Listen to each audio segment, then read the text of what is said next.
ओम शांति। आज 10 नवंबर 2020 है और आज बाबा के साकार रूप से चले हुए मधुर महावाक्यों का स्पष्टीकरण करने के लिए हमारे साथ हैं आदरणीय आशा दीदी।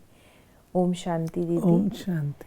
बाबा ने कहा, मीठे बच्चे, आत्मा को सतो प्रधान बनाने का फुरना रखो, कोई भी खामी रह न जाए, माया गफलत न करा दे। इसमें बाबा ने हमको विजन दिया है कि हमको सतो प्रधान बनना है। और सतो प्रधान किसे हम कहते हैं? जैसे सूर्य की किरणें हैं, फुल जब सूर्य अपनी पराकाष्ठा पे है, मिड डे में, मून पूर्णमासी पर फुल पराकाष्ठा में, ऐसे आत्मा अपनी गुणों की फुल पराकाष्ठा में जब है, उसको कहते हैं सतो प्रधान। सतो तो है, लेकिन सतो में भी प्रधान, यानी फुल ब्यूटी भी है, फुलनेस भी है, सब चीज है। बाबा कहते इसमें कोई खामी ना रह जाए। खामी कहते हैं कमी को। और अगर आप चंद्रमा देखेंगे, कितनी अच्छी वाइट चादर हो, जरा सा भी अगर उसमें कहीं पर दाग हो तो आपकी आंख को भाएगा नहीं। ऐसे ही बाबा कहते हैं सतो प्रधान बनना है, थोड़ा सा भी कुछ भाएगा नहीं। इसलिए आपको बहुत बहुत सतो प्रधान बनना है, कोई भी खामी ना रहे। और दूसरा बाबा ने कहा, माया गफलत कराएगी, तुमको सतो प्रधान बनने नहीं देगी, तुम्हें खींचेगी अपनी तरफ, लेकिन तुमने इस सब के बावजूद भी माया को नहीं देखना है, माया को किनारे करना है, उसके चंबे में नहीं आना है। प्रश्न है, तुम बच्चों के मुख से कौन से शुभ बोल सदा निकलने चाहिए? सदा मुख से यही शुभ बोल बोलो कि हम नर से नारायण बनेंगे, कम नहीं। हम ही विश्व के मालिक थे, फिर से बनेंगे, लेकिन ये मंजिल ऊंची है, इसलिए बहुत बहुत खबरदार रहना है, अपना पोता मेल देखना है, एम ऑब्जेक्ट को सामने रख पुरुषार्थ करते रहना है, हार्ट फेल नहीं होना है। बाबा ने बताया कि आप पुरुषार्थी हो, और पुरुषार्थी स्टूडेंट, लेट्स से, जो स्टूडेंट है वो पहले से ही अपने लिए ये निश्चित नहीं करता कि मैंने 3rd डिवीजन में पास होना। बच्चों को उनके टीचर क्या बताते हैं कि आपको अगर मिड सेशन में इतने मार्क्स मिले हैं तो आप 25% काट दो, इतने आपको फाइनल में मिलेंगे। तो बच्चे क्या करते हैं? और पुरुषार्थ करते हैं। तो अपने आप को अगर हम यूं डेजिग्नेट कर लेते हैं कि मैं तो जा रहा ही 3rd क्लास में है, तो फिर पुरुषार्थ की तो कोई मार्जिन नहीं रहती। लेकिन बाबा कहते हैं ये कभी भी नहीं सोचो, मैंने लक्ष्मी नारायण बनना है, ये शुभ बोल अपने प्रति बोलो, ये शुभ भावना अपने प्रति रखो, मैंने लक्ष्मी नारायण बनना है, मैं नहीं बनूंगी तो कौन बनेगा। जब ये हम ध्यान पर रखते हैं कि हमने लक्ष्मी नारायण बनना है, तो बन भी जाएंगे ना। बार बार आप उस स्थिति का आवाहन करेंगे, बन भी जाएंगे।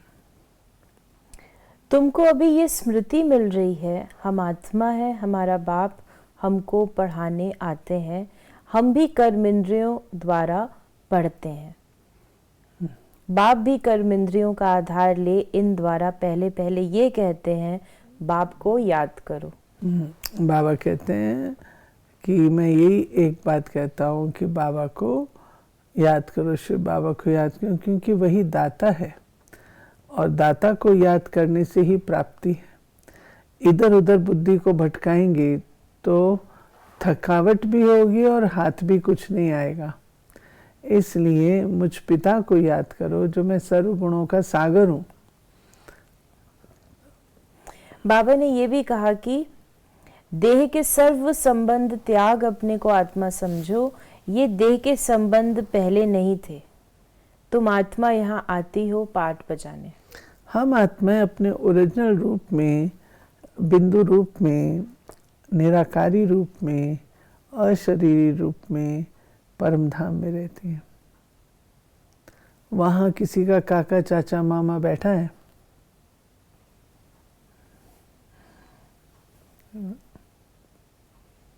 जब हम शरीर में आते हैं तब ये सारे संबंध बनते हैं। अशरीरी है तो कोई संबंध नहीं है। तब बाबा ने कहा कि तुम अपने आप को विदेही समझो, न्यारा समझो, और जब तुम शरीर में आते हो तो ये सारे संबंध फिर तुम्हारे दिखाई देते हैं। ऐसा पढ़ाने वाला तो कोई भी नहीं होगा जो कहे कि इस पढ़ाई से तुमको नई दुनिया में राज्य पद मिलेगा। बाप के सिवाय और कोई बोल ना सके। बाबा कहते ये बात तुमको कोई नहीं बता सकता कि तुमको राज्य पद मैं दिलाता हूँ, राज्य पद देता हूँ। अब सोचें, एक तुम्हारा पिता इतना ऊंचा, पिता के पास सब कुछ है, वो भी राज्य दे रहा है। टीचर के रूप में ऐसी पढ़ाई पढ़ा रहा है जिससे कि हम राज्य पद प्राप्त करते हैं। और तीसरा, सदगुरु के रूप में ऐसा वरदान दे रहा है, ऐसा मंत्र दे रहा है, ऐसा योग सिखा रहा है जिससे हम राजाओं के राजा बनते हैं। तो हमारे तीनों संबंधों से हमें राजाई प्राप्त होती है। तो बाबा कहते हैं ये तो कोई इमेजिन भी नहीं कर सकता। फिर बाबा ने कहा कि माया ने आत्मा के पंख तोड़ डाले हैं। आत्मा उड़ती है ना, एक शरीर छोड़ दूसरा लेती है। आत्मा है सबसे तीखा रॉकेट। फिर बाबा ने ये भी कहा, ये जो बाबा ने कहा ना पंख तोड़ डाले हैं, क्योंकि जब हम इस सृष्टि पर आते हैं तो धीरे धीरे आत्मा पुरानी होती जाती है पार्ट प्ले करते करते, और जो वापस जाने के पंख हैं ज्ञान योग के, वो माया तोड़ डालती है, होते ही नहीं हमारे पास। तो बाबा कहते तुम यहीं पर फंस जाते हो, फिर मुझे आकर के तुमको ले चलना पड़ता है। तो बाबा ने आत्मा का पाठ भी हमें पक्का कराया है। बाबा ने बताया कि आत्मा ही पढ़ती है, नौकरी आदि सब कुछ आत्मा ही करती है। शिव बाबा भी आत्मा है, परंतु उनको परम कहते हैं, वो ज्ञान का सागर है। अभी तुम योग बल से पावन बन रहे हो। फिर बाबा ने ये भी कहा, आत्मा चाहती भी है चाट रखें, सारे दिन में कोई आसुरी काम न करें, परंतु माया चाट रखने नहीं देती। तुम माया के चंबे में आ जाते हो। दिल कहती भी है पोता मेल रखें। तो इस प्रकार बाबा ने हमें बताया कि सभी आत्मा करती है, चाहती है, लेकिन माया के चंबे में भी आ जाते हैं। आत्मा सो परमात्मा सो आत्मा है, इसलिए समझते हैं आत्मा में कोई लेप छेप नहीं लगता है। तमोगुणी मनुष्य शिक्षा भी तमोगुणी देते हैं, सतोगुणी बना ना सके। ये एक मिसनोमर है, ये एक भ्रांति है कि आत्मा परमात्मा बनती है। तो पहला तो सवाल ये उठता है, परमात्मा से वो आत्मा कैसे बन गई? ऐसी कौन सी खलबली वहां मची जिससे परमात्मा से आत्मा निकल करके आ गई? क्यों आई? और फिर आत्मा परमात्मा बन जाएगी, उसको परमात्मा बनने का ज्ञान कौन देगा? परमात्मा बनना है तो परमात्मा बनने का ज्ञान कौन देगा? कोई महात्मा, कोई धर्मात्मा कौन देगा? जो स्वयं होगा वही तो दे सकता है ना। तो परमात्मा कहते हैं कि तुम हो आत्माएं, और आत्माएं अपने अपने पुरुषार्थ अनुसार देवात्मा बनती हैं, महात्मा बनती हैं, धर्मात्मा बनती हैं, पुण्य आत्मा बनती हैं, पाप आत्मा बनती हैं, लेकिन परमात्मा कभी नहीं बनती। आपने हमेशा सुना देव आत्मा, महात्मा, पुण्य आत्मा। कभी आपने सुना परमात्मा, देव परमात्मा, महापरमात्मा, पुण्य परमात्मा? कभी नहीं सुना। तो ये सिद्ध करता है आत्मा आत्मा है, परमात्मा परमात्मा है। दूसरा, आत्मा पर लेप शेप चढ़ता है, इसीलिए ये डिग्रीज है। अगर लेप शेप ना चढ़े तो डिग्रीज भी ना हो। तो तमोगुणी भी आत्मा बनती है, सतोगुणी भी आत्मा बनती है। परमात्मा त्रिगुणातीत है, वो सत रज तम से पार है। ये जो है सत रज तम में आते हैं। बाबा ने कहा कि भक्ति तो अथाह है, कितना वर्णन करते हैं, बहुत खूबसूरत दिखाई पड़ती है। बीज में क्या खूबसूरती है, इतना छोटा बीज कितना बड़ा हो जाता है। भक्ति का ये झाड़ है, अतः कर्म कांड है। बाबा कहते हैं जो बीज होता है ना, बीज पावरफुल होता है, लेकिन ब्यूटीफुल भी नहीं है, और भी कुछ उसमें चीज़ नहीं है आकर्षण की, लेकिन पावर है। तो पहले बीज छोटा होता है, जब उगाया जाता है उससे पौधा निकलता है, झाड़ बड़ा होता है।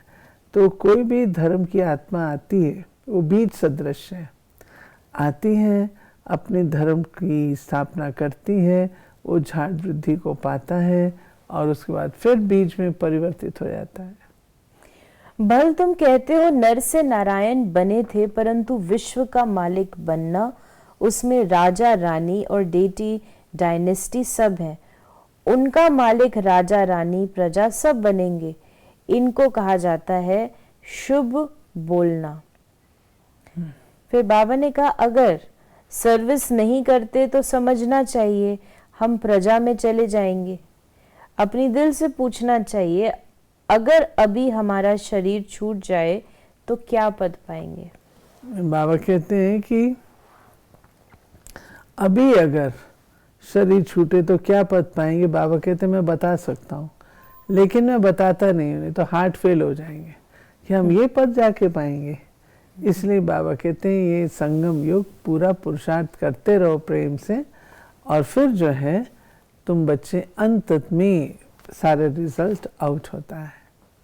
बाबा ने आज ये भी कहा कि शिव शिव मुख से कहना नहीं है, बाप का नाम बच्चा थोड़े सिमरन करता है, ये है सब गुप्त। बाबा कहते हैं मैं मंत्र जाप नहीं कहता हूँ। हाँ, मंत्र माना होता है एडवाइस। जो एडवाइस मैं देता हूँ, श्रीमत देता हूँ, उसको बार बार बुद्धि में लाते रहो तो कल्याण होगा। अगर आप केवल शिव शिव करते रहोगे तो कुछ मिलने वाला नहीं है। फिर बाबा ने आज का जो हमें वरदान दिया है, साकार बाप को फॉलो कर नंबर 1 लेने वाले संपूर्ण फरिश्ता भव। नंबर 1 आने का सहज साधन है। जो नंबर 1 ब्रह्मा बाप है, उसी 1 को देखो। अनेकों को देखने के बजाय एक को देखो और एक को फॉलो करो। हम सो फरिश्ता का मंत्र पक्का कर लो तो अंतर मिट जाएगा। फिर साइंस का यंत्र अपना काम शुरू करेगा और आप संपूर्ण फरिश्ते देवता बन नई दुनिया में अवतरित होंगे। तो संपूर्ण फरिश्ता बनना अर्थात साकार बाप को फॉलो करना। हमने देखा ब्रह्मा बाबा ने कैसे अपने आप में परिवर्तन लाया। बाबा को जिस दिन पता लगा कि मेरा संपूर्ण रूप फरिश्ते का है। बाबा को जिस दिन पता लगा कि मेरा संपूर्ण रूप फरिश्ते का है, उस दिन से बाबा ने पुरुषार्थ करना शुरू कर दिया। जो देह और देह की बातें थी उससे न्यारे होते गए और सूक्ष्म होते गए बाबा की याद से, अशरीरीपन का। जो अंत में बाबा से लाइट ही लाइट दिखती थी, और ये लाइट जो दिखती है ये निशानी फरिश्तेपन की है। तो इसलिए बाबा कहता है फॉलो फादर। स्लोगन है, मनन करने से जो खुशी रूपी मक्खन निकलता है वही जीवन को शक्तिशाली बनाता है। मनन मनन से करना चाहिए। जो खुशी रूपी मक्खन निकलता है वही जीवन को शक्तिशाली बनाता है। मनन करो, चिंतन करो तो शक्तिशाली। तो ये थे बाबा के आज के महावाक्यों का स्पष्टीकरण। यदि आपके मन में भी कोई सवाल है तो आप उसे व्हाट्सएप कर सकते हैं 8826599309 पर, और हम आपके प्रश्नों का उत्तर प्रश्नोत्तरी कार्यक्रम में देने का प्रयास अवश्य करेंगे। ओम शांति।